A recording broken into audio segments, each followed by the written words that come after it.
Oh, hello, this is Tak Chung from Walk with Tak. Welcome to my YouTube channel. If you enjoyed this video, please like, subscribe, and share. Feel free to write to me at walkwithtak@gmail.com if you have any questions regarding to this video or any other videos that I have posted in the past.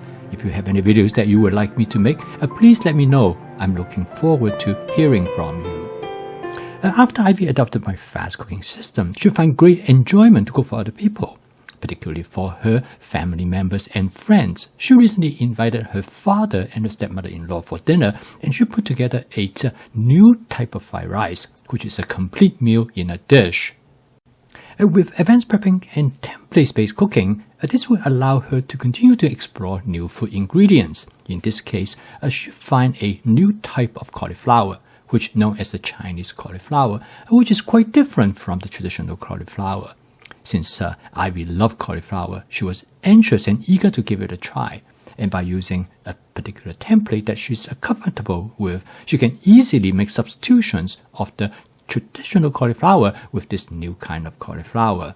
So prepping the cauliflower is very simple and straightforward. But one thing she also does is that she took the stem of the cauliflower and she chopped it up, because she has been using the cauliflower stem in the other cauliflower and use it in fried rice. She finds that they work out really well to create a really nice texture in fried rice. She prepared this dish in two separate steps. The first step is to prepare a cauliflower fried rice, and the second step is that she will use the other part of the cauliflower and to cook with chicken and mushroom, and then she will combine them. The first step in cooking the fried rice is very simple and straightforward, and she used the basic fried rice template. And she first fried the egg first, and she's going to scramble the egg into small pieces so it will fit in the fried rice. It is important that she season the wok properly, because she wants to make sure the egg do not stick and burn to the bottom surface of the wok. For this fried rice, she used 6 eggs, but she can use more or less eggs as she feels suitable for that particular meal. The rice that she used in this fried rice is a jasmine rice. It's important that the rice has been stored in the refrigerator for up to 24 hours or longer, because this will allow the rice to dry out, and this will give the rice a better texture. She used a nifty kitchen tool known as a hamburger meat smasher, which is a very efficient way to break up the rice. After she breaks up the rice sufficiently, next she adds the chopped cauliflower stems, and this is followed by some frozen vegetable mix. She took the frozen vegetable mix directly from the freezer, and this actually allowed the frozen vegetable mix to thaw out in the fried rice. This will better preserve their texture. The cauliflower stem actually cook fairly quickly because they have been cut into small pieces. She will stir fry them and to taste test, make sure that they reach the texture that she wants. She started with some salt to season the dish, and then she also adds some Walk with Tak basic seasoning mix, which is high in umami flavor. And the end result is that it makes the fried rice more savory. She's going to season the dish very lightly because she knows that the chicken, after she cook it, add to the dish, will give it more stronger flavor. This fried rice takes about 8 minutes to cook. This fried rice provides a foundation for the dish that she cooked. So when she combines the chicken with this fried rice, this will allow her to make a complete meal. This is a very nice presentation in combining two dishes together, a fried rice and a chicken cauliflower dish. And by chopping up the cauliflower stem to add to the dish, it is a great way to use the part of the cauliflower that in the past you should use to throw them away. So just now ready to cook the second part of this dish, which is a chicken with cauliflower and mushroom. She's going to use the wok directly without having to wash it. All she has to do is to add some additional oil. The chicken that she cooked in this particular dish is a template that she's well accustomed to. The chicken is first coated with cornstarch, and the cornstarch will provide the chicken a light breading. And the way how she's going to cook the chicken is a method referred to as shallow frying. She lay the chicken on the flat surface of the wok, and she's going to fry the chicken for about 40 to 60 seconds.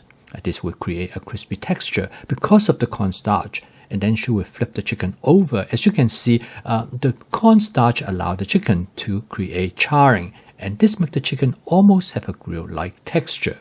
This is an excellent way to cook the chicken. Not only provide the chicken better texture, but it also, because of the cornstarch protect the chicken, it makes the chicken more moist and tender. After frying the chicken on one side first, and she turn it over and fry the chicken on the other side. And this will give the chicken a great flavor. It's almost grill-like. And next, she's going to add the cauliflower. This cauliflower looks quite different from other type of cauliflower. The stem part of the cauliflower is much bigger and the floret tend to be smaller. And the end result is that the cauliflower seems to be more tender. And they cook faster than the other type of cauliflower. Normally, with other type of cauliflower, in order to make sure the texture is achieved, quite often I will blanch them first. It normally takes about somewhere between 30 to 60 seconds to stir fry the cauliflower to reach the texture that I want. But however, you might have a different preference. Therefore, you can stir fry them longer. And depending on how much you want the texture to be softened, if you want it to be really soft, then the best thing is that to blanch them first. And this way, you will be able to achieve exact texture that you would like.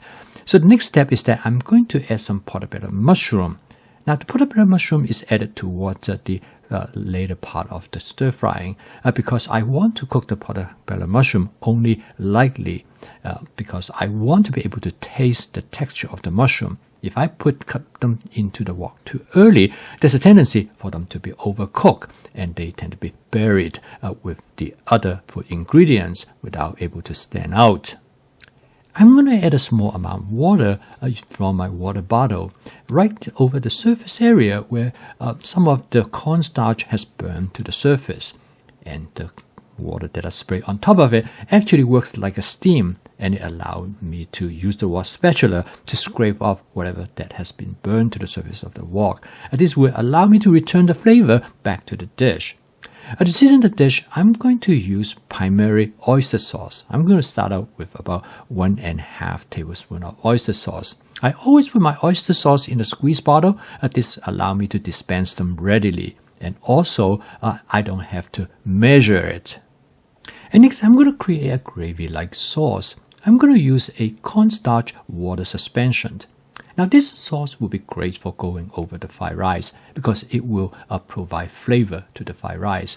And by cooking them separately, the sauce will really enrich the flavor of the fried rice and it will create contrast.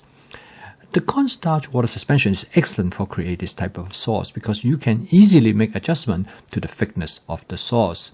And one important thing is that after you add the cornstarch water suspension, you should taste the flavor because they tend to become diluted and you might have to make adjustment further. In this case, I add some additional oyster sauce to make sure I have the flavor that I want. And you can continue to make adjustment to reach the flavor that you prefer. This is the part which I refer to as flavor chasing. Taste testing is truly an essential part of stir frying. Now I'm going to add a little bit more water because I want the gravy to be more diluted. This turned out to be a fantastic way to adjust the consistency of the gravy. It's always better to start out a little bit thicker so you can always thin it out. Of course, you can go the other direction, but you have to add additional cornstarch water suspension, which turn out to be a little bit more work. But if you make it a bit thicker, it is very easy by just adding some boiling water.